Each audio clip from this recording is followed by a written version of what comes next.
Bismillahirrahmanirrahim. Assalamualaikum warahmatullahi wabarakatuh. Alhamdulillahirabbil alamin wassalatu wassalamu ala asrofil anbiya'i wal mursalin Sayyidina Muhammadin wa ala alihi wa sahbihi ajma'in, amma ba'd.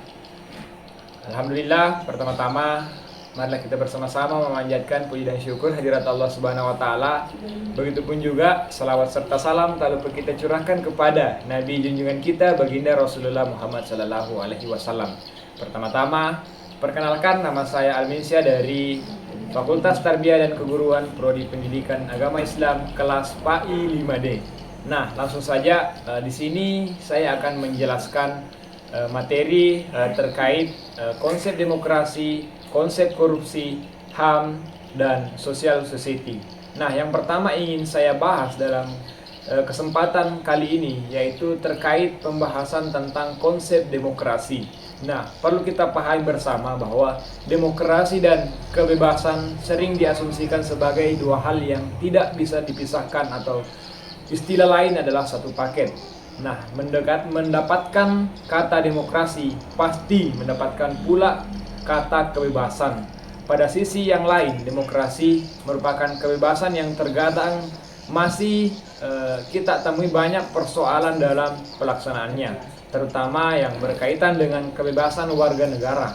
Sementara kebebasan pun hanya bisa didapat atau diperoleh bila ada demokrasi dan konstitusi yang menjaminnya. Pada hakikatnya, demokrasi tidaklah bisa menjamin kebebasan secara mutlak. Perlu ada komitmen untuk membangun tradisi kebebasan. Tradisi di antara semua warga yang diwujudkan dalam aturan serta penegakan hukum yang tegas, bahwa setiap orang bebas berbicara dan menyalurkan pendapatnya. Konsep demokrasi menjadi sebuah kata kunci tersendiri, khususnya dalam bidang ilmu politik. Hal ini disebabkan karena demokrasi saat ini disebut-sebut sebagai indikator dalam perkembangan politik suatu negara, termasuk kita di Indonesia. Perlu kita pahami bahwa penegakan demokrasi dan kebebasan warga negara tidak hanya memberikan dampak positif bagi kita, tetapi juga memberikan dampak negatif seperti kegaduhan yang sering terjadi di bidang politik. Salah satu dampak negatif dari penegakan demokrasi adalah makin pudarnya nilai-nilai budaya yang ada di Indonesia, termasuk jiwa gotong royong dan kekeluargaan yang ada di Indonesia. Itu merupakan dampak negatif yang sering kita temui akibat dari sistem demokrasi. Nah, itulah tadi penjelasan terkait konsep demokrasi. Selanjutnya kita sedikit membahas lagi terkait konsep hak asasi manusia yang sering terjadi di Indonesia. Hak asasi manusia adalah cerminan dari kebutuhan dasar hidup. Tanpa hak asasi manusia, seseorang tidak dapat menjalani kehidupan yang bermartabat. Melanggar hak asasi manusia berarti kita mempermalukan orang tersebut seolah-olah dia bukan manusia. Hak asasi manusia berlaku sama untuk semua orang. Hak asasi manusia bersifat universal. Hak itu selalu sama untuk semua orang di seluruh dunia. Anda tidak memiliki hak asasi manusia karena Anda adalah warga negara Indonesia, tetapi karena Anda adalah anggota keluarga manusia.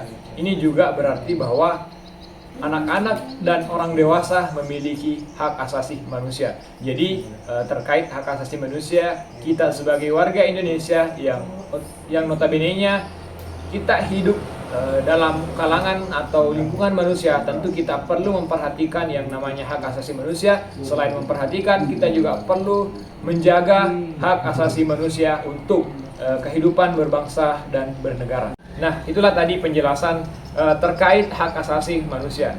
Selanjutnya kita beralih untuk pembahasan konsep korupsi. Korupsi adalah tindakan penyalahgunaan kekuasaan atau posisi yang ada dalam suatu organisasi atau lembaga pemerintahan untuk keuntungan pribadi atau golongan. Nah, ini merupakan salah satu permasalahan yang lumrah atau sering kita temukan di golongan pemerintahan, masyarakat, dan lain sebagainya.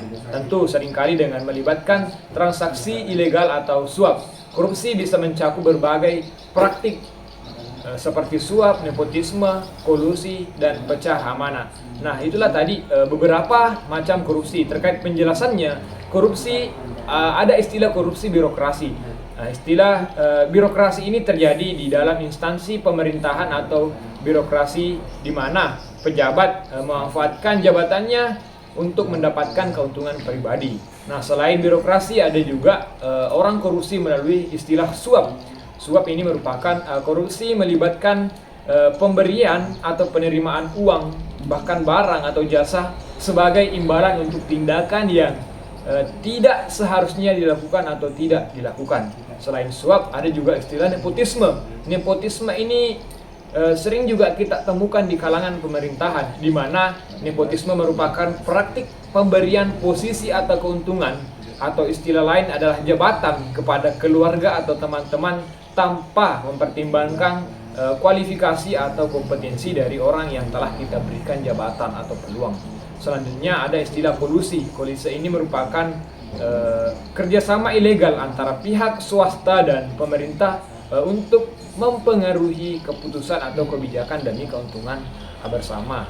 Nah, selain itu tadi itu merupakan beberapa macam korupsi yang sering kita temukan. Nah, ada lagi istilahnya, yaitu ada istilah pecah amanah, di mana pecah amanah ini merupakan penyalahgunaan kepercayaan atau tanggung jawab dalam posisi tertentu untuk tujuan pribadi.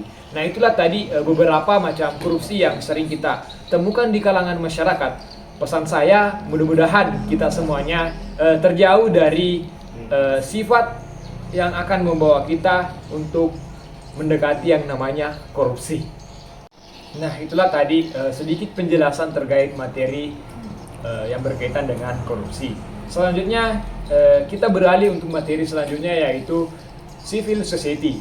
Civil society merupakan, dalam bahasa lain, merupakan masyarakat sipil, adalah konsep yang mengacu pada warga yang berorganisasi di luar pemerintahan dan bisnis dengan tujuan mempengaruhi kebijakan, membela hak-hak individu, dan berperan aktif dalam masalah sosial dan politik.